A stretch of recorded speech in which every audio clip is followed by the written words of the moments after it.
Hello and welcome to Joyful, the podcast that will help you live a more joyful life. I'm your host, Chloe Markham, and it's my mission to help you find more joy every single day. This podcast is a deep dive into ways to reduce your stress, your overwhelm, anxiety, and that voice in your head that tells you you're not good enough, whilst also diving into the methods, philosophies, and protocols that help us live more connected, grounded, and ultimately happier lives. This is about living life on purpose. Without any further ado, let's dive into today's episode. How are you? Can you take a breath? We've started a habit now, I think, right? Hopefully you've listened to more than one of these. So let's continue with this habit. If you can, if it's safe, close your eyes and take a breath in. Sigh it out, baby. Hand on heart, how are you actually feeling today?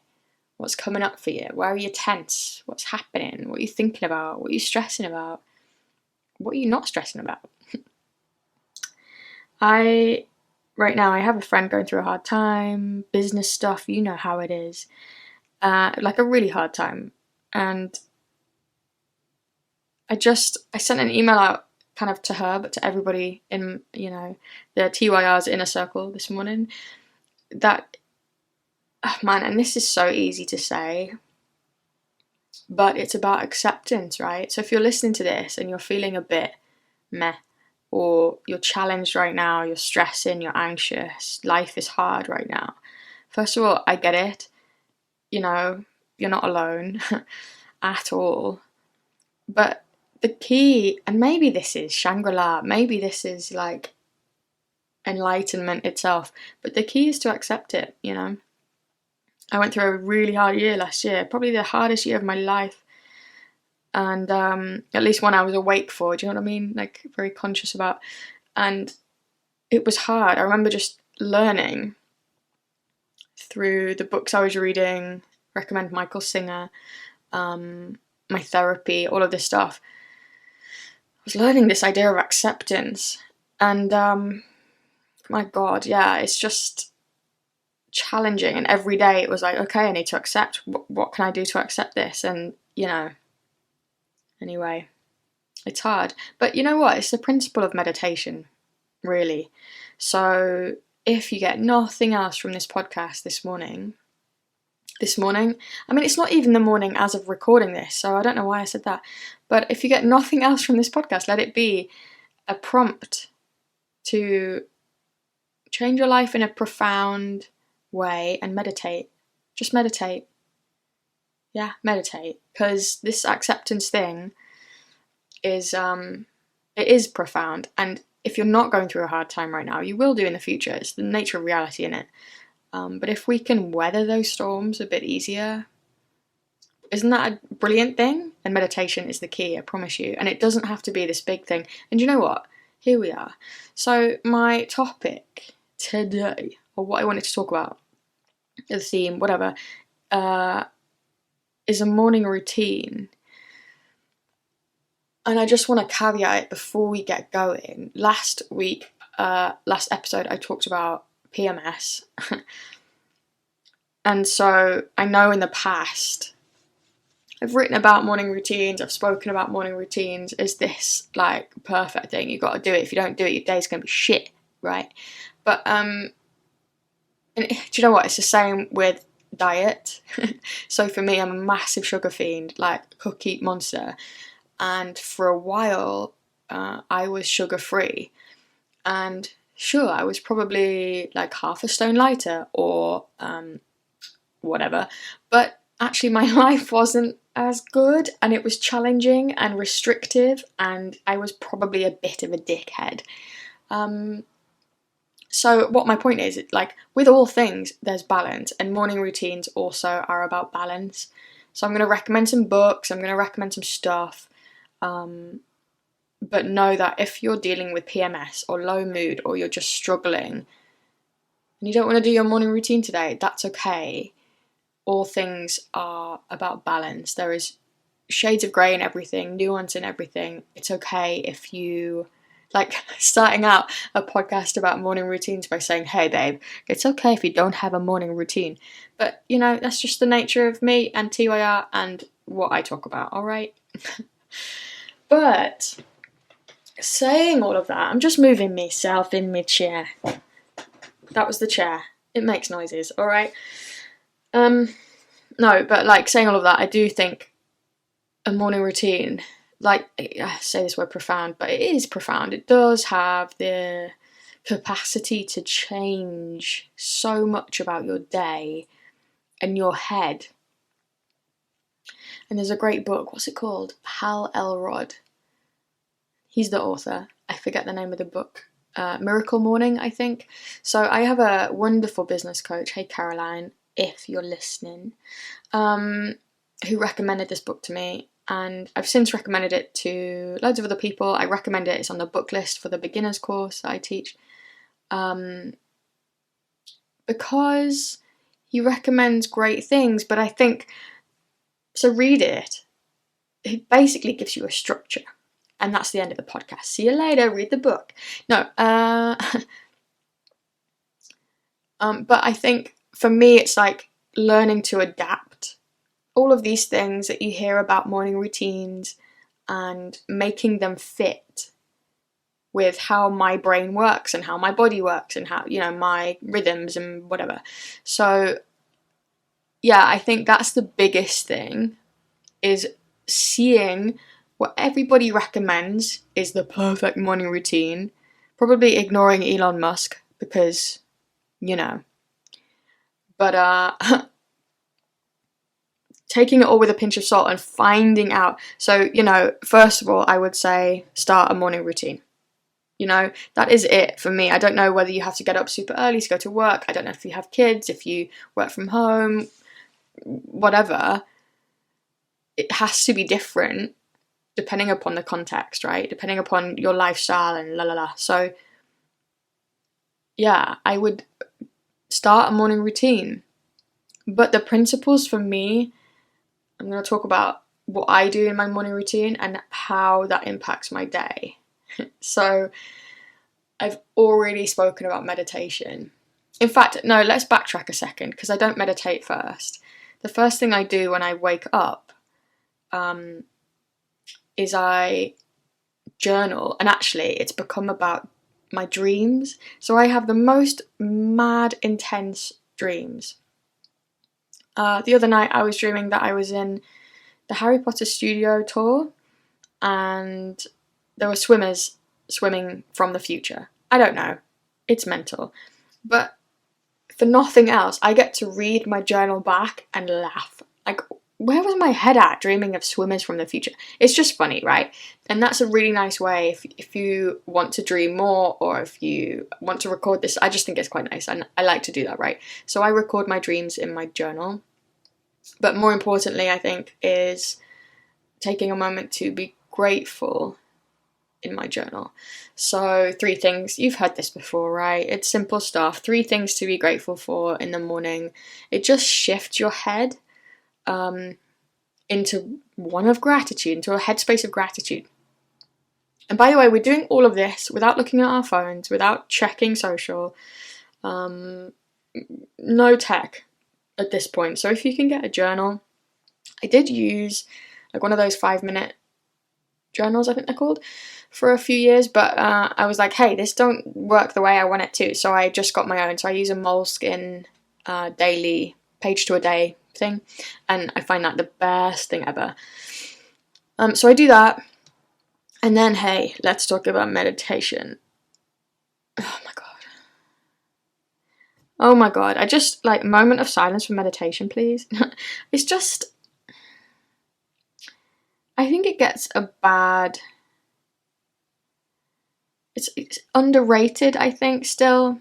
I mean, I know it's talked about a lot, but meditation is just this woo-woo, I don't have time for that thing. And I think it's because the marketing around meditation is shit. Yeah? Who's got time to sit and be a smug, you know, wellness guru kind of person, getting up at 5 in the morning? Like, there's no inducement for me to do that. No, like, well, I don't want to do that.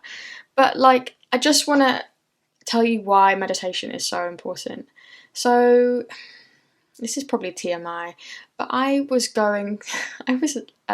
basically, I would say, and he would probably agree, with my ex, we went through quite a long, messy process of ending our relationship, right? It was quite toxic. It was very toxic. And I really struggled toward the end. I mean, who wouldn't? I'm sure you know what I'm talking about. It was really challenging. And so I was basically on edge all the time. During my day, tiny things would set me off. I would cry all the time. You know, general terrible mental health, panic attacks, all of it. And I'm inclined to be anxious anyway, so it was just, I was a mess. And I don't know what made me start, but I started meditating. So at the time I lived with my ex and our dog, a black lab, who would get up early, right? So I had to get up even earlier than those two in order to have like a half-hour space in my day, because I didn't want my dog to be involved. He was great and I miss him dearly. His name was Bilbo. If you remember old classes in the library, you'll see Bilbo. He featured quite a lot. He was a really great dog, but sometimes you need non-puppy time, non-dog sniffing stuff, getting in your face time, right? So I would get up earlier than my partner and my dog, and I would have this time to meditate. And I was like, I'm just gonna stick to this. I'm gonna meditate regularly and see what happens, because I've heard people in my family talk about it, friends, it's all over the internet. I'm gonna try this. Let's see what happens here, right? So I did, and I did a 30-day course that I found. I think it took me like 45 days to do this 30-day course, so I skipped some days, right? But I was determined not to completely give up. And actually, what I found was fairly profound, right? You meditate, you sit, la la la, great. It doesn't really affect me in the moment. Maybe I feel a little bit less scatty, but you kind of just go on with your day. You don't perhaps notice. Except, I think there was a moment, like my ex and I, we had an argument or something stupid had happened where that would normally trigger me to be super emotional and, really involved in that argument. But I remember having the clarity of mind to be like, oh, this isn't great for me. So I'm going to remove myself, or I can't remember the details, but I don't know, it's so clear in my head, the clarity of mind that I had back then. I remember feeling kind of like, that's okay, cool, that's okay, like, it was profoundly different to my approach to my life and the situation before. And then basically it's only just got better from there. That was a real big realization for me. Being stuck in a really toxic relationship, and what normally would give me a panic attack, actually I got to choose whether I engaged in it or not. It was just like night and day, 180-degree difference. I felt so empowered, and like a different person. And sure, I still had times where I would dive back into anxiety, and of course it got worse before it got better. And subsequently I've had really, really challenging times after leaving that relationship and kind of refinding myself and all of that. Life isn't, like I mentioned, flatlined.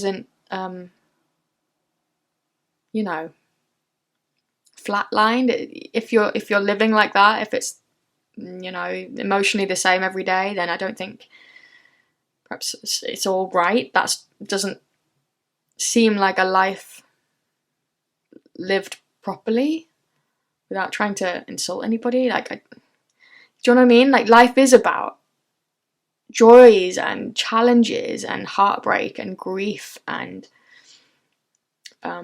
sadness and anger, and like the whole kind of spectrum of human emotion is a wonderful thing for us to, I suppose, paint with. But it's about understanding how we paint with it well and using the appropriate colour at the appropriate time. Anyway, yeah, meditation, man. It was so profound for me in keeping my head, and keeping my head to this day. So I practice a 10-minute meditation every single morning. Well, look, again, if we go back to my balance thing, perhaps not every single morning. Come on, Chloe. But when I have my morning routine in place, I practice it. And I do this, again, before I check my phone. And you know what, as well, I have practiced this after checking my phone and before checking my phone. And like, again, meditation is just like whatever, but the impact is way bigger than you think. It's a secret ninja tool. Please listen to me when I'm saying this. It's a secret ninja in disguise. You don't even know how big an impact this is making on your head in your day until you start doing it regularly.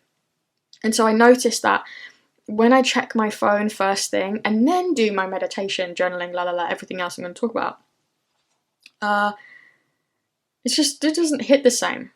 I'm already jacked up from my emails or that message I got in the night, or you know what I mean? I'm already in a place of technology and out of my head and out of my body. So yeah, the biggest thing for me, and I really recommend you try this, is just phone away until you've done your journaling and your meditation. And let's move on, right? The next thing I do, and I know this might sound elaborate, but it doesn't have to take long. It only has to be a 5-minute meditation. Your journaling can take 30 seconds, it doesn't have to be a big deal. But I also have started kind of breath practice / visualization within my morning routines. So I have plenty of goals. I'm a really ambitious person, for better or worse, especially when it comes to the Yoga Revolution. It's my baby and I'm so passionate about it and I'm so excited about it and I've got so many ideas and I want it to go in a certain direction and be a particular way. And you know what? The biggest thing that stops me, or the biggest kind of barrier to that, is my mental health. And not only that, but it's like the way I see the world and see the future. So like I said before, I have this proclivity to anxiety. I am more anxious naturally. So I have to take extra precautions because I'm like super anxious all the time. Anyway, and it's the same when it comes to seeing negative things. So for instance, if the Yoga Revolution gets a negative review, it affects me quite a lot more than it perhaps should do. So I have to take precautions, I suppose, to make sure that I'm in a headspace that isn't aggravated by a bad thing, whatever that bad thing might be, related to my business or not. Because, psychologically speaking, humans are designed to see the negative thing, right? Because in our evolutionary past, that was important for us to remain alive. When we see a snake, right, we have to be really conscious of that and be really cognizant of that when we're walking about. Make sure you don't see another snake because that could kill you. Whereas a butterfly, it's not going to kill you, but isn't it cute? Like, that's nice. It doesn't land the same. So it is, and if you're like me, it is important to work on this in our heads, right? And try to see the world in that more positive light. So going back to that gratitude thing at the beginning, that's a part of that. But the visualization, I think, is a really key moment in my day to help me set my head toward positivity and optimism and growth and productivity and all of these things. So I visualize something happening, whatever my goal is. I visualize that happening. Or sometimes that's quite hard for me to do. sometimes I'll just sit and be like, actually, how wonderful is the stuff that I already have right now? And that can be crazy profound. So it's like a movement on from that 3 things you're grateful for, because you're actually sitting in it and feeling it. Like, where does that feeling sit in your body? And then can we drop the visual for a second and just feel, and just see if we can amplify that feeling, and then take that into our day. Whilst I do this, I also practice breath work. So I'll practice just Ujjayi breath normally, but sometimes I want to do a box breath. Box breathing is one of my favourites. So that's where we breathe in, say for a count of 4, then we hold for 4, we breathe out for 4, and we hold for 4.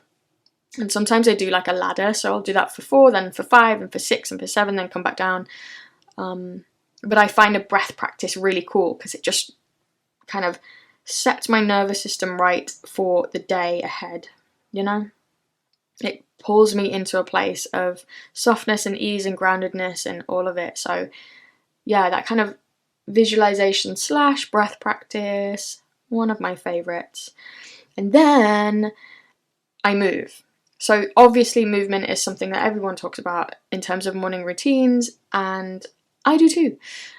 So actually I have started this practice of doing probably 20 minutes, if I'm feeling energetic, 30 minutes of yoga in a morning. Yoga and kind of just, no, yoga is such an interesting topic. Maybe I'll talk about that another time, because I'm a yoga teacher, I don't know if you know that.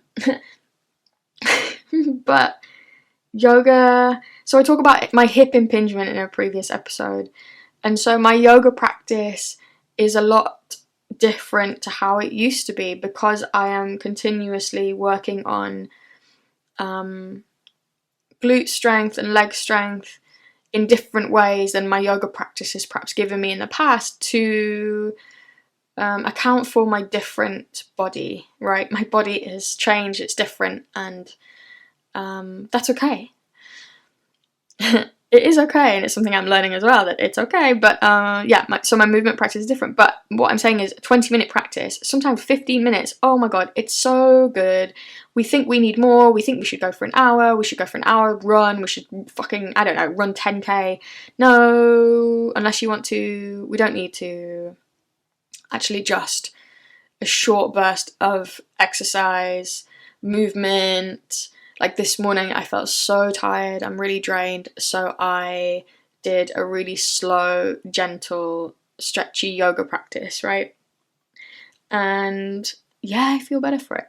And Shavasana, baby, don't miss it. I mean, even if you're doing like a HIIT class or something, do a Shavasana.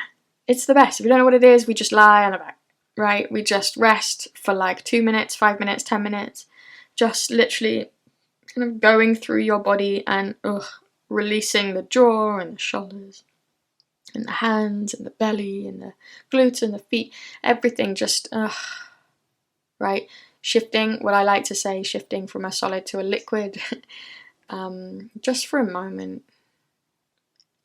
It's so good, because that, exercise stimulates our, especially when it's hardcore, not hardcore, but, busy exercise, it stimulates our stress response. So can we come back down to earth, soothe our nervous system, get back to that grounded place by a little Shavasana? And I think so. I think we can, and I think we should. Shavasana, baby, do it. And the other things I recommend, and if we're talking about a morning routine in terms of sleeping better, look, you're talking to someone right now who sleeps for like 9 hours a night because I'm a princess. But I find it, again, profound. The better your sleep, don't underestimate it. It's like meditation. Don't underestimate good sleep. And one of the best things to do is to go outside. So maybe if you have the space, if it's warm enough, whatever, go outside and do all this stuff outside. Or go for a walk straight after you've done this. Getting outside first thing in the morning, or within, I think it's like 45 minutes or something of waking up, and having your eyes be exposed to sunlight is really powerful for our circadian rhythm. It really kind of wakes us up and helps us start our day. Not only that, helps us fall asleep at night. It gets us into the rhythm of awake and asleep. And likewise, when we go to bed at night, having minimal amount of blue light, so a technology light, right? TVs, phones, and you can turn your phone to nighttime mode. There's even an option to do that automatically. So on a night, everything goes orange on my phone, and it looks weird, but it actually encourages me to use it less as well. So it's a win-win. But things like candlelight and not switching on the big bathroom light when you go to pee, these sorts of things are really important when it comes to circadian rhythm and being able to sleep through the night properly. And other things to that end that I'd recommend are blackout blinds or an eye mask. If anyone has any recommendations for a good eye mask for long eyelashes, because I'm thinking about, I don't like the idea of not being able to open my eyes within my eye mask. Anyway, and but the biggest thing I use is my Loop earplugs. I'll put a link in the show notes because I sleep with a guy who snores like a trooper, and when we're sharing a bed, it really impacts my sleep. And I thought earplugs just weren't for me because they fall out and they get stuck and they're just not comfortable and you can just hear your heartbeat. But Loop earplugs have been, really amazing at helping me sleep and sleep longer and better, even next to someone who snores like a fucking steam train. So I don't know, just sleep hygiene, right? Sleep hygiene really helps. But this morning routine, right? I just want to end it by saying add stuff to it, take stuff out of it.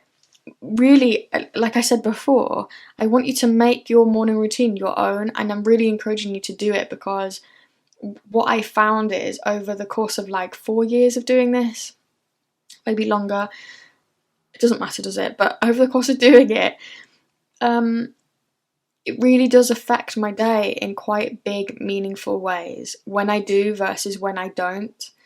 But also, we need to be easier on ourselves. Skipping a morning routine doesn't make you a shit person. But it's about, do you know what I think the fundamental thing is? Understanding how you're feeling right here, right now, and responding accordingly. And look, that is exactly what I say in every fucking yoga class I've ever taught. What does this pose feel like in your body? What can you do to make it feel better? And really the whole point of that is so we can learn in our yoga class to do that, so then we can do that in our everyday lives as well. How are you feeling right now? And what can you do to feel better?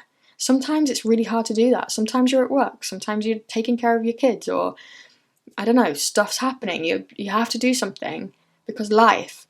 But maybe there's a way we can do those things in a kinder, more grounded, more centered way. And I really truly believe that a regular, personalized, fit for purpose morning routine can really help us do that.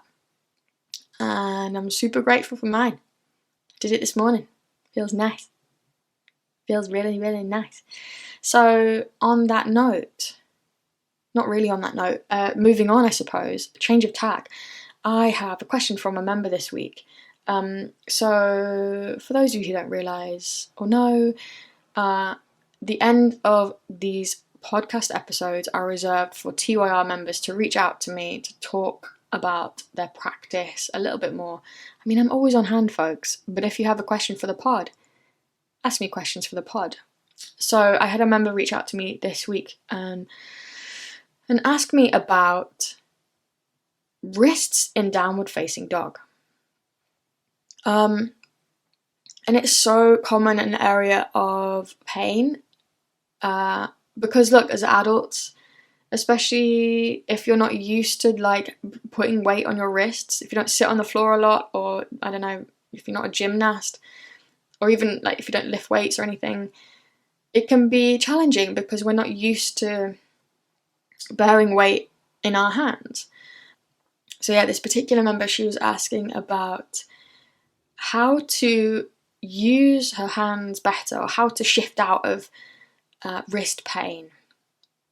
And what I would say is use your hands in a more mindful way, number one.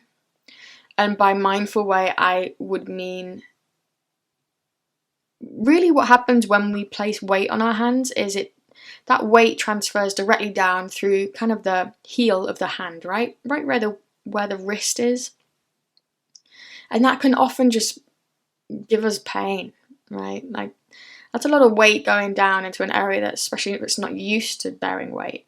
So what I would say is, don't lift that area up, but just shift the weight forward. All of this stuff we do is quite nuanced, it's quite subtle, but see if you can just shift the weight into your fingertips, like Spider-Man, right? Spread the fingertips wide, press the tips of your fingers down, but with the intention of lifting your hips higher to the sky. So if you imagine for a second you're pushing a bed across a shiny floor, and it's a really heavy bed, the floor's really shiny, it's got sticky feet, and you're wearing super slippery shoes. My point being, if you're pushing with your hands and you've got nothing to grip with in your feet, then you're not going to be able to push the bed.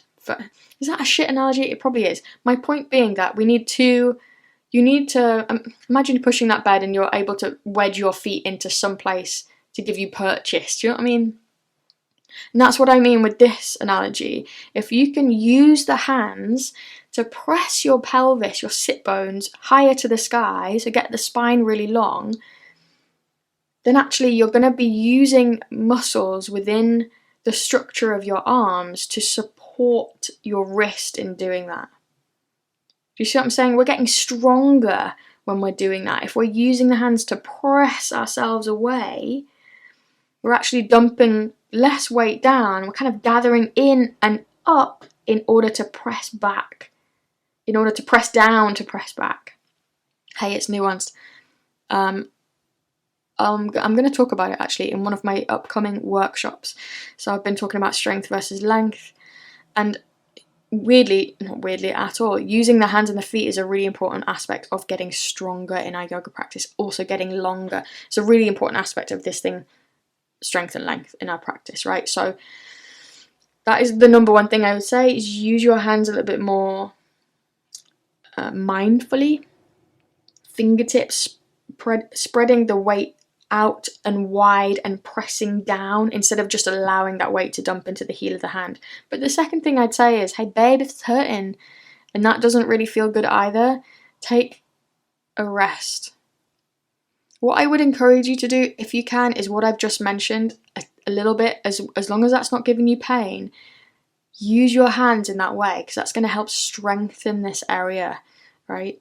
But if you're getting pain, I would say back the truck up, right? Just don't do it. Maybe come into, hey, this is great for the hams, great for the shoulders. Come into a forearm downward dog, so a dolphin pose instead. It's the same as downward dog, except you're on your elbows. It requires a lot of strength. I tell you what, it's not a resting pose. So that's an option. Or just when we're in downward dog, maybe bring the knees to the mat, right, easing that weight on the wrists, or take a child's pose, or what else could you do? Come to standing, because so often if we're doing a vinyasa, we'll be in a downward dog in order to kind of transition through to come to standing pose and do some flow. So maybe it makes sense in that flow to just come to standing, take a forward fold instead. We're still getting long in the hamstrings, we're still getting long in the spine in a forward fold, but there's no weight on the hands. So yeah, I would say to play with it. If you've got further questions, ask me.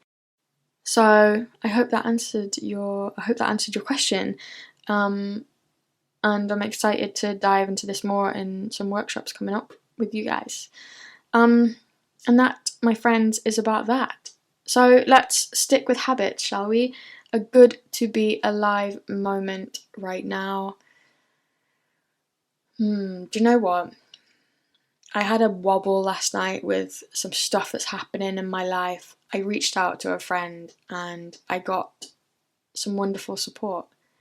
That's a good to be alive moment. But do you know what else as well?